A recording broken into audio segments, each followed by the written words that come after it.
So we're going to start on instructions. Okay, it tells you the data on sheet 1, program data, were collected from participants in an outdoor adventure program. Participants completed programs such as underwater diving and archery. Following completion of the program, participants were asked to rate their satisfaction with various elements of the program, including overall enjoyment, safety, and food. A score of 5 represents very satisfied, while a score of 1 represents not satisfied at all. Given the evaluation data, please do the following so you can begin to interpret the data. To receive full credit, you must use the formulas in Excel. At the bottom of the data set, please enter your formulas in the yellow cells. So again, you could literally like copy my answers. We're going to do this together, but I need to see your formulas in Excel. So let's do this. Okay, number 1, before completing any calculations, freeze the top row. So I'm going to flip over here to my program data. It happens to be at the very bottom. So we're going to scroll up to the top. Now, here's our headings, right? Now, if we were to scroll down, we'd see those quickly disappear. So they make it hard to remember what column there is. So the way we fix that is this thing called freeze panes. And we do that in the View menu. So we'll go up to View, Freeze Panes, and I'm just going to freeze the top row. Okay, I can also freeze columns. But now you see that top row just stays place as I scroll down. Okay. So that's number 1. Okay, I'm going to make a little X here to know we've done it. Okay, calculate the minimum and maximum scores for enjoy, activity, safety, itinerary, food, and expectations, basically all of our categories for all participants. Okay, I go back over to sheet 1. Now I mentioned to you that whenever you do a calculation, it's down at the bottom. So we're going to scroll down at the bottom in yellow. So I've already kind of set this up for you. So minimum, maximum for all these categories. Okay, I click in the yellow. Anytime we do a calculation or a formula in Excel, it starts with the equal sign, equals. And then I want to tell it what to do. And the nice thing about Excel is it's often, not always, but often intuitive. So in this case, minimum is equals min, M-I-N. It'll pop up for you too, but I usually just type them in, okay? So I tell it what to do, and then I want to tell it in what data, and I do that by parentheses, equals min, parentheses, and then I'm going to highlight everything I want to include in that calculation.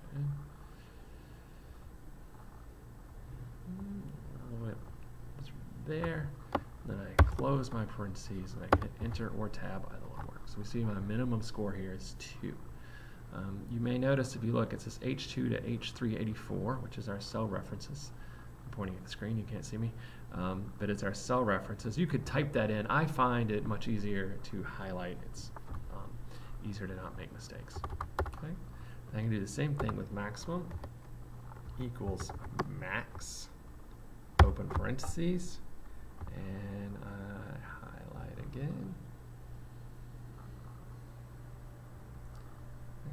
Top, close parentheses, Enter or Tab. So my minimum score is a 2, my maximum score is a 5. I want to do that for all these columns across. Now you can rewrite those formulas, and that might be good practice for you, so you may want to do that. The other nice thing about Excel is you can copy and paste or drag, really, and it's nice and smart for you. So I'm going to highlight these 2 things because I want to copy those same formulas. I'm going to use those all the way across. If I go down into the bottom right-hand corner, you see that cursor just changes to from a fat plus sign to a skinny plus sign. Then I'm going to hold down the left button on the mouse, and I'm going to drag it across, and voila, there you have your data. Okay, so minimum and maximum for every one of those. Now the nice thing about Excel is it's smart usually. So you'll notice in this case it was H2, so we're in column H, and when I copied it over, it automatically figured out to change it to I, J, K, etc. Okay. Okay. Find any illegal scores outside the range of 1 to 5 and change the score to a 3. Okay. A couple ways to do that. The first thing you want to do is look at your minimums and maximums. Now we see here we actually don't have anything outside of 1 to 5, but you will when you actually get the data. That's my mistake there. Let's go do a couple. Okay, now you do. Okay, So you'll see in this column clearly has an illegal score because we got a maximum of 7. Activity has an illegal score. Safety has an illegal score, or at least one. It may have more. Itinerary has an illegal score, and food and expectations both appear fine. There's a couple ways to do this. You can sort the data and look for it manually. What I like to do is filter, and filters are a really handy tool to learn anyway. So I'm going to highlight my entire document, and the easy way to do that is up here in the corner. See this little block? I just click on that, it highlights everything. I'm going to go to data, and I'm going to go to filter right here. Okay, wow. Okay, you see all these little arrows pop up. Go up to the top. I know that, which ones? I know that enjoy, activity, and safety all have illegal scores in them. Okay, what I can do, I can go to enjoy, see this little pull down arrow, I pull it down and we see we've got some 2s, 3s, 4, 4.5, 5, 7. Oh, 7's illegal.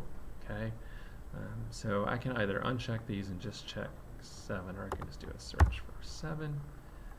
Okay, and voila, it immediately finds me the 7. And then I can change it. I think I said to change it to 3. Okay, I'm going to undo that. We're going to leave it at 7 right now so that I have the sheet right for you. Okay, now you want to remember to unfilter, so you're going to click your filter again and click select all. Okay. Do the same thing in activity. I click my little pull down menu. I see we've got an 8 here.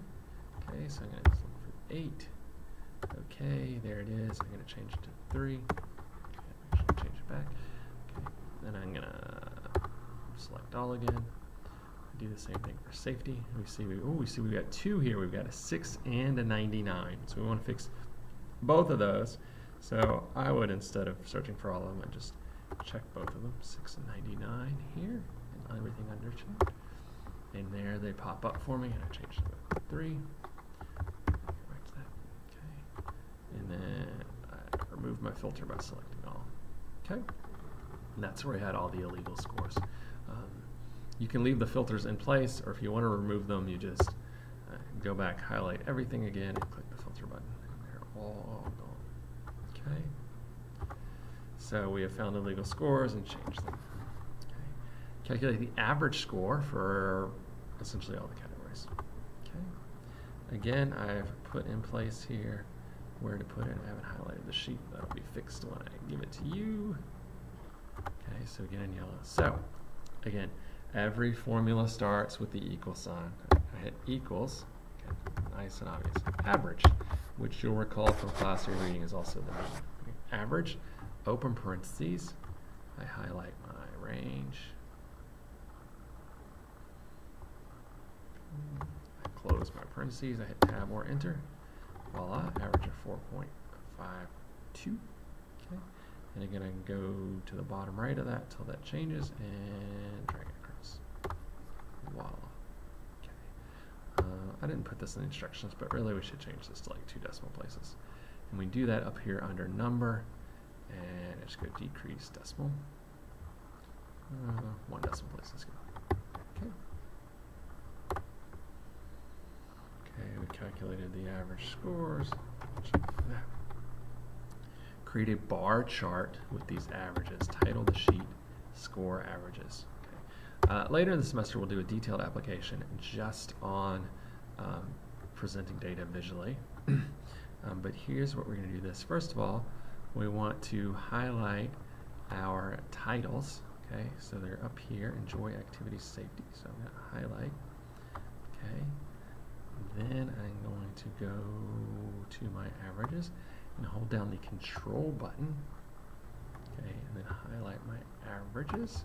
Okay, then I go to insert. Okay, Excel again is pretty good on the recommended charts. Just so we know, I actually do a bar chart, which looks like a column chart. I guess Excel's calling it. Oh, bar chart it calls them. I'm going to change this to a column chart. I like these better. Okay. So we're going to get the column chart. I can hit the pull down, and I can do it fancy, 3D, whatever. Don't want these. One thing to be careful of the double ones. That's for different. But let's do a fancy 3D one. Okay. And then